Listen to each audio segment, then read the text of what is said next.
Pinip.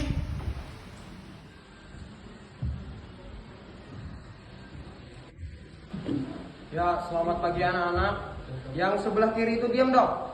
Diam. Ini sudah ada saya. Silakan duduk. Semuanya silakan duduk.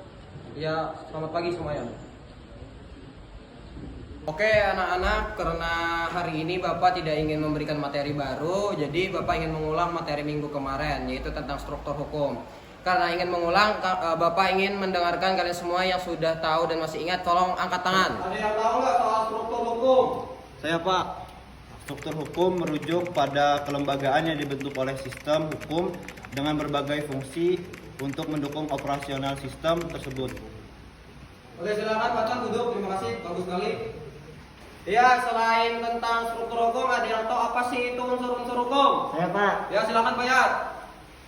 Pengertian unsur hukum ada beberapa Pak. Salah satunya yaitu pengertian mengenai tingkah laku manusia dalam pergaulan masyarakat. Peraturan tersebut dibuat oleh badan-badan resmi yang berwenang. Peraturan tersebut bersifat memaksa dan sanksi terhadap pelanggaran peraturan tersebut bersifat tegas Pak. Oke, terima kasih Pak Yat. Silakan duduk, bagus sekali. Selanjutnya, ya, ada yang bisa membahas soal kelembagaan? Saya Pak. Ya, silakan Gani. Nah, struktur kelembagaan adalah kerangka kerja di mana organisasi atau individu beroperasi Pak, mencakup elemen-elemen regulatif, normatif, dan kultural kognitif yang memberikan stabilitas dan makna dalam kehidupan sosial Pak. Oke, mantap Gani. Sambilan ditanya Gani. Silakan duduk.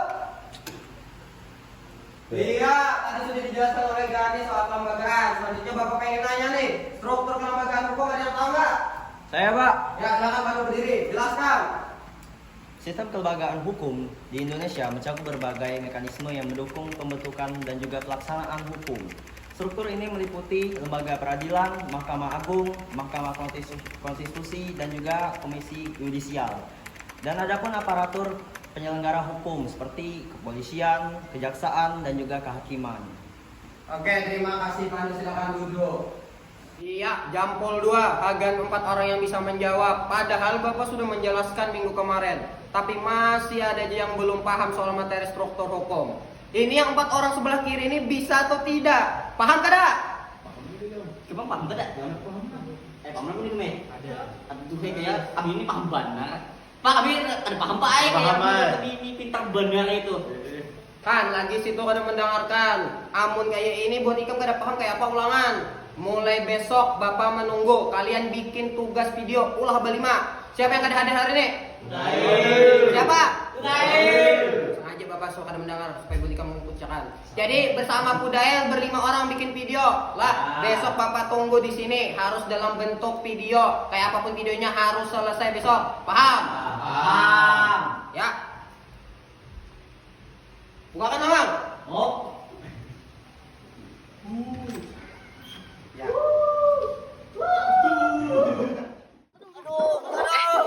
Ada apa nih? Selain struktur hukum yang ada di sini, kami juga menjelaskan struktur hukum menurut Friedman, yaitu Friedman ada 3 konsep hukum. Yang pertama ada struktur hukum, substansi hukum, dan juga budaya hukum. Dalam buku Friedman menunjuk pada lembaga-lembaga negara seperti yudikatif, legislatif, eksekutif. Bang. 2, 3. Bang.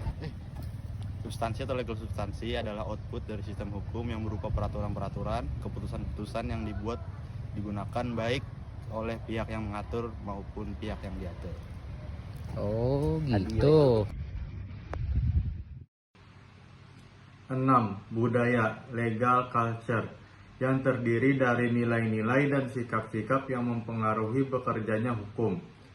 Oleh Friedman disebut sebagai kultur hukum.